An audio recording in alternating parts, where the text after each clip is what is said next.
In a moment that stunned Britain, the Speaker of the House of Commons stood and declared, Nigel Farage, the next Prime Minister of the United Kingdom. The chamber froze. Keir Starmer, once seen as Labour's saviour, broke down, speechless, defeated. No one saw it coming. What began as a dull day of political posturing turned into a reckoning. Speeches were recycled, attacks tired, until Farage entered.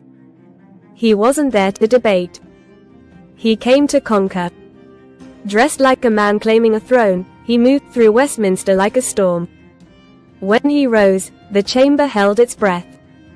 For too long, this place has spoken at the people, not for them, he declared. That ends today. He tore into both parties. Immigration, betrayal, lies. He spoke not just to MPs, but to millions watching across the nation. Then the words that shattered history by royal assent. I declare Nigel Farage the next Prime Minister. Starmer collapsed. The Commons stood in silence. Outside, Britain roared. Some in celebration, others in horror. The political order was gone. A new era had begun. Across Britain, millions watched as Farage's voice rang out. Sharp, controlled, furious. He didn't warm up. He struck hard. Starmer is not a leader. He's an illusion. The chamber gasped. Then came the evisceration. Policy by policy. Promise by promise, Farage dismantled Starmer's legacy. He accused him of betraying the working class, bowing to elite technocrats and delivering nothing bugger all. The phrase ignited online, trending within minutes. Starmer, usually calm, faltered. The mask slipped. He looked defeated. Farage turned on Chancellor Rachel Reeves. You're the most unqualified finance minister in British history. He sneered. You're out of your depth and the British people are drowning. Reeves froze. Labour's front bench cracked. Live on national television. But Farage wasn't finished. He turned to the Conservatives. And you don't look smug. You paved the road to this collapse long before Labour ever touched it. No party was spared. No leader left standing. It wasn't a speech. It was a reckoning. You let this country rot, Farage said coldly, eyes locked on the stunned chamber. He turned his fire on Robert Jenrich, mocking his ambition and polished appearance. Your Savallero suits won't save a party that's rotting from within. Uneasy laughter rippled through the benches, not amusement, but disbelief. It wasn't politics anymore. It was demolition. Then came the unthinkable. The Speaker, known for strict neutrality, slowly stood. For a moment, time seemed suspended. Then he spoke words no one expected. What we've just witnessed is beyond debate. It is a shift. I declare Nigel Farage the next Prime Minister of the United Kingdom.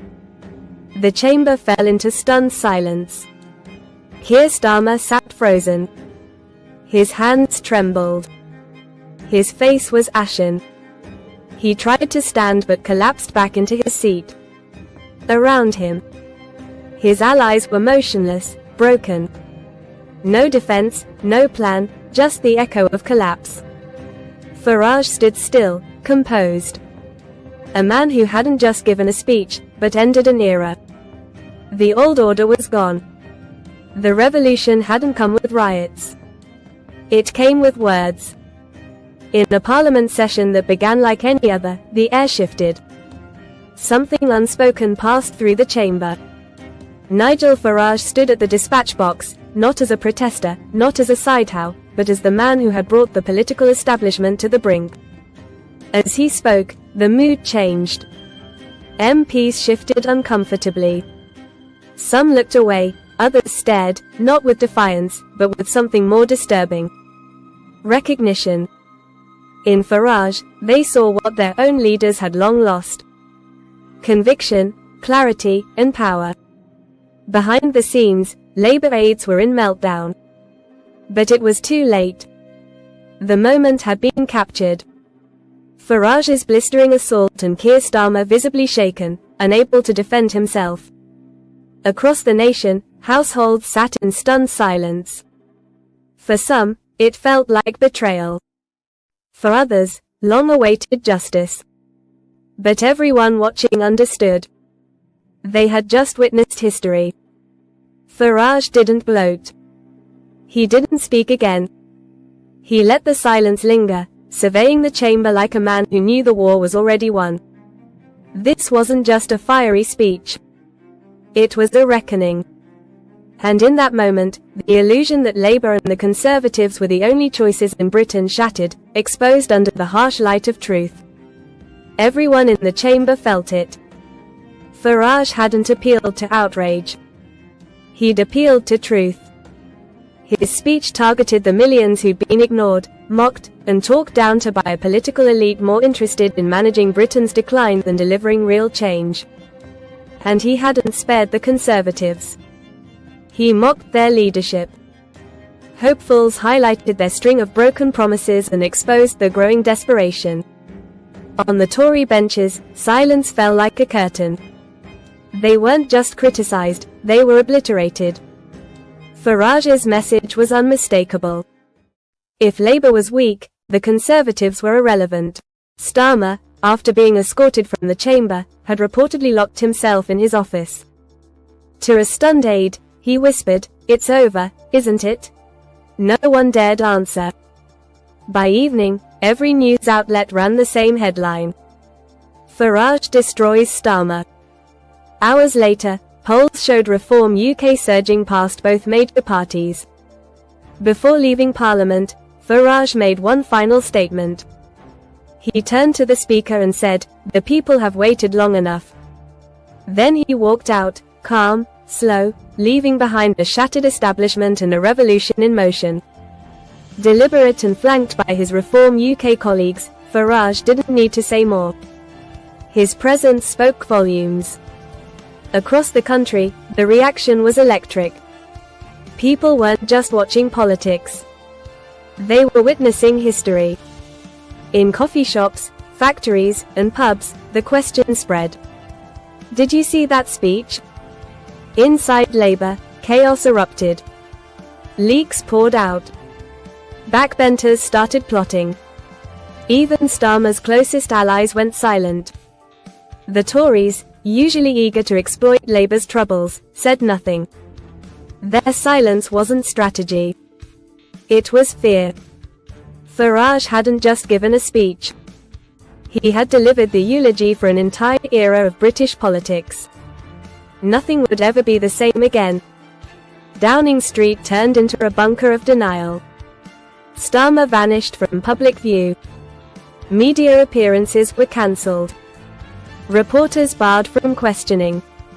Leaked memos urged Labour MPs to support their leader. But those messages also leaked, exposing deep divisions. Britain was entering uncharted territory. The political order had crumbled. The revolution had begun. Minutes after a planned press briefing collapsed, Starmer reportedly refused to leave his office. Rumors swirled that senior civil servants were quietly preparing for a leadership transition, but it was already too late. The country had moved on. Labour was a sinking ship, and its captain was nowhere to be found. Meanwhile, Nigel Farage was everywhere. Every network clamored for an interview. Every newspaper sought a quote. Yet, Farage didn't gloat. He understood the power of restraint. Outside Parliament, he issued one brief cutting statement. The British people have waited long enough. Now it's time for real leadership. 5 words that sent shockwaves through the political class. Inside Parliament, MPs sat stunned. One Conservative whispered, "That wasn't a speech. It was an execution." And the corpse still lay on the front bench. Commentators scrambled to interpret the moment. Farage, long dismissed as a fringe provocateur, had just dismantled the political establishment in real time. Across the country, from red wall towns to rural Tory seats, voters flooded phone-in shows demanding genuine change, not another reshuffle or empty slogan. The revolution had begun. The old order was crumbling. Farage spoke the truth. Millions felt the ruling parties had failed and politics as usual was dead. His rise shattered illusions, sparking a revolution that echoed worldwide and reshaped Britain.